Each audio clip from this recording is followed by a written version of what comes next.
తరచుగా మనం చూస్తూ ఉంటాం కొంతమందికి యూరిన్ ఇన్ఫెక్షన్స్ అనేవి కామన్గా వస్తూ ఉంటాయి. అసలు యూరిన్ ఇన్ఫెక్షన్స్ అంటే ఏంటి, ఎందుకు వస్తూ ఉంటాయి? యూరిన్ ఇన్ఫెక్షన్స్ అనేవి మా ప్రాక్టీస్లో అంటే నెఫ్రాలజీ ప్రాక్టీస్లో చాలా కామన్గా వస్తూ ఉంటాయి. Kidney failure, kidney stones, dialysis, kidney ట్రాన్స్ప్లాంట్స్తో పాటుగా యూరినరీ ట్రాక్ట్ ఇన్ఫెక్షన్స్ అనేవి చాలా కామన్గా పేషెంట్స్ వస్తూ ఉంటారు. సో యూరినరీ ట్రాక్ట్ ఇన్ఫెక్షన్ అంటే ఏంటంటే యూరినరీ ట్రాక్ట్ ఏదైతే ఉంటుందో దానిలో ఇన్ఫెక్షన్ వస్తాయి. ఇన్ఫెక్షన్స్ క్యాన్ బి బ్యాక్టీరియా వల్ల కావచ్చు, వైరస్ వల్ల కావచ్చు, ఫంగస్ వల్ల కావచ్చు. కానీ బ్యాక్టీరియల్ ఇన్ఫెక్షన్స్ అనేవి చాలా కామన్గా ఉంటాయి. యూరినరీ ట్రాక్ట్ అంటే ఏమిటంటే 3 భాగాలుగా విభజించుకోవచ్చు. యూరినరీ ట్రాక్ట్ అంటే అప్పర్ యూరినరీ ట్రాక్ట్ ఉంటుంది, లోవర్ యూరినరీ ట్రాక్ట్ ఉంటుంది. సో అప్పర్ యూరినరీ ట్రాక్ట్ అంటే కిడ్నీలు ఉంటాయి, 2 కిడ్నీలు అందరికీ ఉంటాయి కదా. సో 2 కిడ్నీల నుంచి వచ్చే యూరేటర్స్ని అప్పర్ యూరినరీ ట్రాక్ట్ అంటాము. సో కిడ్నీలో ఫామ్ అయ్యే యూరిన్ కింద యూరినరీ బ్లాడర్, మనకి పొట్ట కింద భాగంలో ఉండే యూరినరీ బ్లాడర్ దాకా యూరిన్ అనేది ట్రాన్స్పోర్ట్ అవుతుంది. ఎలా ట్రాన్స్పోర్ట్ అవుతుందంటే కిడ్నీ నుంచి బ్లాడర్ వరకు ఒక ట్యూబ్, సన్నగా ఒక ట్యూబ్ ఉంటుంది. ఆ ట్యూబ్లో నుంచి యూరిన్ అనేది ట్రాన్స్పోర్ట్ అవుతుంది. సో 2 కిడ్నీలు, 2 యూరిటర్స్ నుంచి యూరిన్ వచ్చి బ్లాడర్ అనేది ఒకటే ఉంటుంది. ఇందులో యూరిన్ వచ్చి స్టోర్ అవుతుంది. మనకి ఎప్పుడైతే యూరినరీ బ్లాడర్ నిండిద్దో అప్పుడు మనం యూరిన్ అంటే మూత్రం వెళ్ళాలనే ఫీలింగ్ కలిగినప్పుడు మనం వెళ్తాము. So urinary bladder plus urinary bladder అనేది బయటికి మూత్రంని విసర్జించడానికి ఆ ఆరిఫైస్ని యురేత్రా అంటారు. ఓకే, సో ఆ ద్వారాన్ని, సో దాన్ని యురేత్రా అంటారు. ఈ యూరినరీ బ్లాడరు, యురేత్రా అనేది లోవర్ యూరినరీ ట్రాక్ట్ కింద వస్తూ ఉంటాయి. సో మీరు చూస్తే ఇన్ఫెక్షన్స్ ఈ 4 భాగాల్లో దేనికైనా ఉండొచ్చు. ఓకే, సో యురేత్రాకి ఇన్ఫెక్షన్ వస్తే దాన్ని యురేథ్రైటిస్ అంటారు. యూరినరీ బ్లాడర్లో ఇన్ఫెక్షన్ వస్తే దాన్ని సిస్టైటిస్ అంటారు. అదే కిడ్నీలో ఇన్ఫెక్షన్ వచ్చింది అంటే దాన్ని పైలోనెఫ్రైటిస్ అంటారు.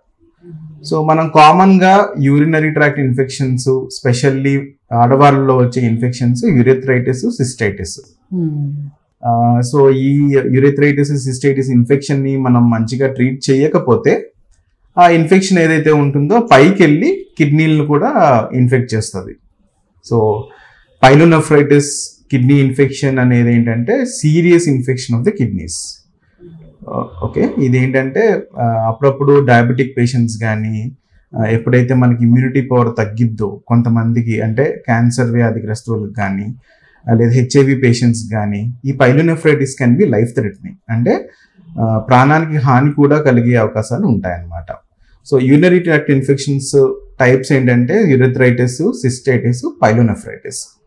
ఓకే సార్, దీనికి గల అంటే కాజెస్ ఏమేమి అవ్వచ్చు? యూరినరీ ట్రాక్ట్ ఇన్ఫెక్షన్స్ రావడానికి గల కారణాలు కానీ, ఒకవేళ రిస్క్ ఫ్యాక్టర్స్ కానీ ఏమేమి ఉండొచ్చు? సో యూరినరీ ట్రాక్ట్ ఇన్ఫెక్షన్కి కారణాలు, మోస్ట్ కామన్ కారణం అంటే ఏంటంటే బ్యాక్టీరియా.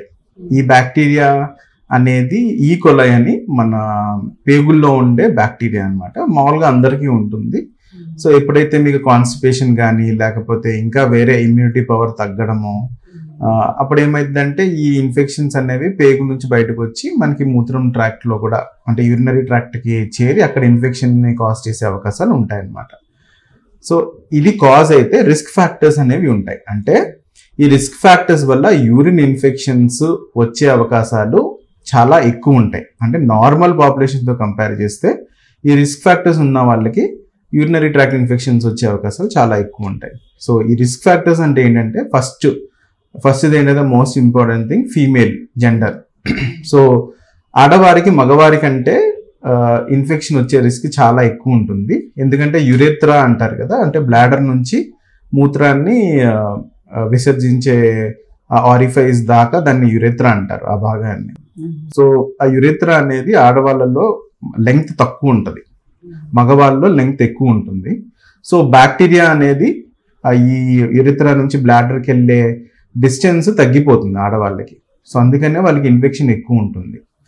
ఇంకోటి ఏంటంటే that is female gender. Second thing ఏంటంటే మీకు కాన్స్టిపేషన్ అంటే మలబద్ధకం, మోషన్ సరిగ్గా రాకపోయినా సరే మీకు యూరినరీ ట్రాక్ట్ ఇన్ఫెక్షన్స్ వచ్చే అవకాశాలు ఉంటాయి అన్నమాట. థర్డ్ థింగ్ మెనోపాజ్ అంటారు. మెనోపాజ్ అంటే 40-45 ఇయర్స్కి ఆడవాళ్ళలో మెన్సెస్ అనేది ఆగిపోతూ ఉంటుంది. That is a natural process. So మెనోపాజ్లో ఏమవుతుందంటే మనకి వెజైనాకి కావాల్సిన హార్మోనల్ సపోర్ట్, ఎందుకంటే మూత్రం ఆడవాళ్ళలో ఈ బ్లాడర్ అనేది ఓపెనింగ్ అనేది వెజైనాలో ఉంటుంది కాబట్టి వెజైనల్ మ్యూకోజా హెల్త్ అనేది చాలా ఇంపార్టెంట్. ఈ మెనోపాజ్లో ఉండే ఆడవాళ్ళకి ఈస్ట్రోజన్ సపోర్ట్ ఉండదు, ఎందుకంటే మెనోపాజ్ వచ్చేస్తుంది కాబట్టి. సో దాంతో మనకి వెజైనల్ మ్యూకోజా అంతా కమిలిపోయి మీకు యూరినరీ ఓపెనింగ్ కూడా ప్రాబ్లం వచ్చి మీకు యూరినరీ ట్రాక్ట్ ఇన్ఫెక్షన్స్ ఎక్కువ ఉంటాయి. ఇది కాకుండా డయాబెటీస్ కానీ ఇమ్యూన్ సిస్టమ్ మంచిగా లేని వాళ్ళకి ఇన్ఫెక్షన్స్ ఎక్కువ వచ్చే అవకాశాలు ఉంటాయన్నమాట. ఇవి కాకుండా యూరినరీ ట్రాక్ట్ అబ్నార్మాలిటీస్ అంటే పుట్టుకతోనో లేకపోతే ఏదో వేరే సర్జరీ చేయడం వల్ల యూరినరీ ట్రాక్ట్, ఈ కిడ్నీ, యురేటర్, బ్లాడర్, యురెత్రా, ఈ 4 భాగాల్లో ఏ ప్రాబ్లం వచ్చినా సరే it will predispose to urinary infections అనమాట. ఇది కాకుండా స్టోన్స్ వల్ల, కిడ్నీలో స్టోన్స్ వల్ల కూడా అప్పుడప్పుడు ఇన్ఫెక్షన్స్ వస్తూ ఉంటాయి. సో స్టోన్స్ వల్ల ఇన్ఫెక్షన్స్ వస్తాయి రికరెంట్ గా, అంటే పదే పదే ఇన్ఫెక్షన్స్, మూత్రంలో ఇన్ఫెక్షన్స్ వచ్చినా కిడ్నీ స్టోన్స్ వచ్చే అవకాశాలు ఉంటాయి. ఈ 2 విధాలా జరగవచ్చు.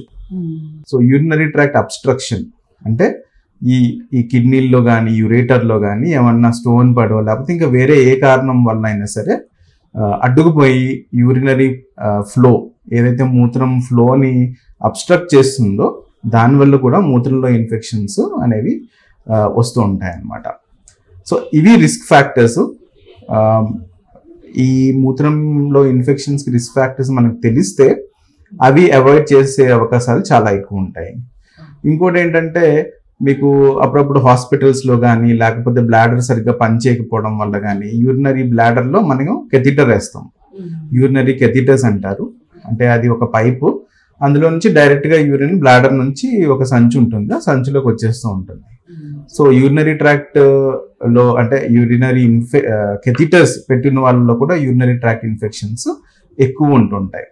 లేదు అంటే కొంతమందికి ఫర్ ఎగ్జాంపుల్ స్టోన్ వల్ల కానీ లేకపోతే యూరినరీ ట్రాక్ట్ మీద ఆపరేషన్స్ చేస్తూ ఉంటారు.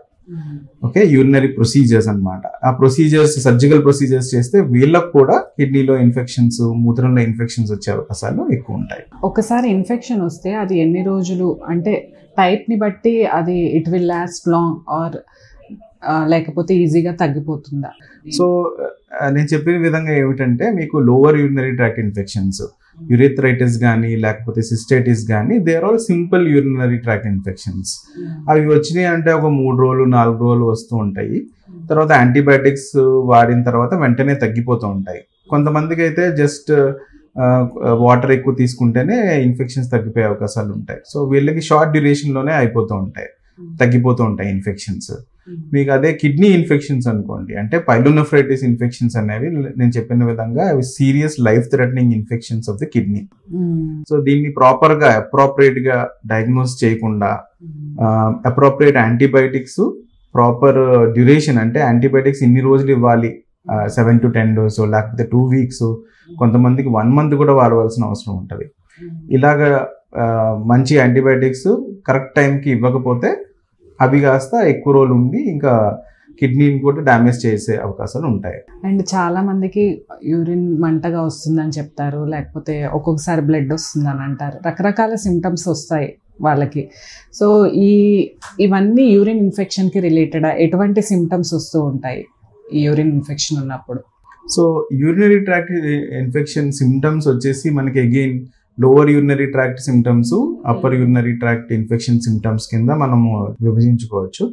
Lower urinary tract infection symptoms ఏంటంటే మూత్రంలో మంట పుట్టడము, పెల్విక్ రీజియన్లో, అంటే మూత్రాశయం ఎక్కడైతే బ్లాడర్ ఉంటుందో అక్కడ ఇబ్బందిగా ఉండడం, ఏదో తెలియని పెయిన్ ఉండడం, డిస్కంఫర్ట్ ఉండడము, తర్వాత యూరిన్ ఎక్కువసార్లు వెళ్ళవలసిన అవసరం రావడము, యూరిన్ కలర్ మారడము.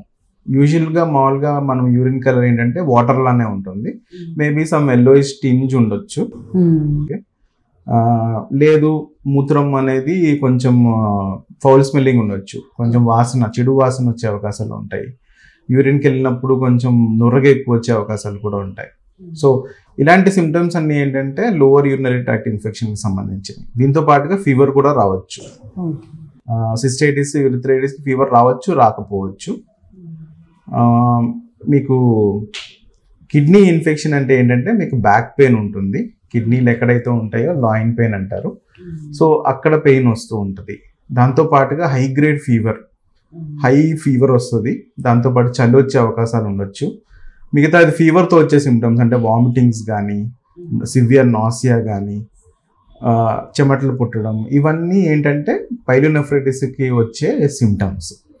సో ఈ సిమ్టమ్స్ బట్టి ఒక నిర్ధారణకు వస్తుంటాం. ఇది ప్రాబబ్లీ సిస్టైటిస్ అవ్వచ్చు, probably pyelonephritis serious infection of the kidney కావచ్చు అనేది మనము ఒక నిర్ధారణకు వచ్చే పరిస్థితి ఉంటుంది.